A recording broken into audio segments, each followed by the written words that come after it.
এক নজরে রান্নাটাকে দেখে কেউ বলবে না যে এটা মশলা ছাড়া রান্না। ফ্রিজে ছিল 3টে ভাজা মাছ আর কটা চিংড়ি মাছ, সেই দুটো একসঙ্গে করেই আজ মশলা ছাড়া মাছ রান্না করে নিচ্ছি। তার জন্য এখানে একটু বেশি পরিমাণে টমেটো লাগবে। এখানে একটা ছোট টমেটো, একটা বড় সাইজের টমেটো নিয়েছি।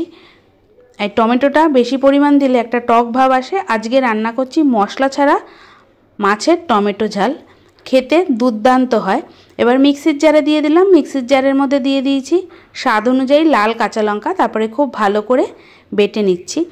এবার গ্যাসে কড়াই বসিয়ে দিয়েছি, দিয়ে দিলাম সামান্য পরিমাণ সর্ষের তেল। তেল গরম হয়ে গেছে। চিংড়ি মাছে লবণ হলুদ মাখিয়ে 2 মিনিট মতো চিংড়ি মাছগুলো ভেজে নিচ্ছি। চিংড়ি মাছগুলো ভাজা হয়ে গেছে, তেল থেকে এবার তুলে নেব, বেশি ভাজবো না।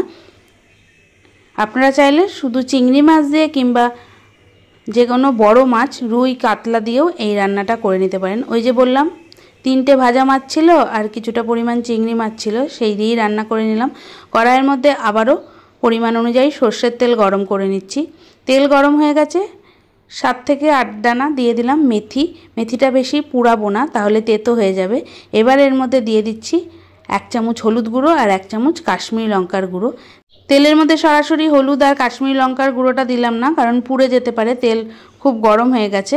নাড়াচাড়া করেই সঙ্গে সঙ্গে দিয়ে দিলাম টমেটো বাটাটা। টমেটো বাটা দিয়ে বেশ খানিকক্ষণ মতো কষিয়ে নেব। যতক্ষণ না কাঁচা টমেটোর গন্ধ যাচ্ছে ততক্ষণ খুব ভালো করে কষিয়ে নিচ্ছি।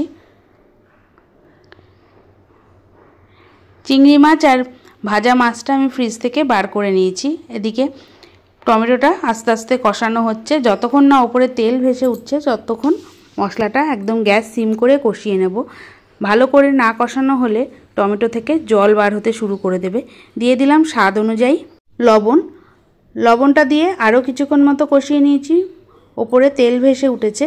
কিছুক্ষণ মতো নাড়াচাড়া করে এবার এর মধ্যে দিয়ে দেবো ভেজে রাখা মাছগুলো। মাছগুলো দিয়ে 1/2 কাপ জল দেবো, বেশি জল দেব না, কারণ আজকে আমি একদম গা মাখা রান্নাটা করছি।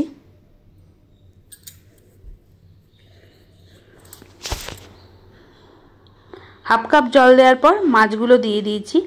দিয়ে খুব ভালো করে এবার মাছের সাথে মশলাটা কষিয়ে নিচ্ছি। ওপরে তেল ভেসে উঠেছে, আর কিছুক্ষণ মতো রান্না করব। যেহেতু অনেকটা পরিমাণ টমেটো দিয়েছি তাই সামান্য পরিমাণ চিনি দিয়ে দিলাম। এটা টোটালি অপশনাল। আর টমেটোটা দেওয়ার কারণে একটু টক টক ভাব আসবে, সেটার ব্যালেন্স আনতেই কয়েক দানা চিনি দিয়েছি। এবার দিয়ে দিলাম গোটা কাঁচা লঙ্কা, দিয়ে খুব ভালো করে মিশিয়ে নিচ্ছি। দেখুন তো দেখে কেউ বুঝতে পারবে কি না এটা মশলা ছাড়া রান্না হয়েছে।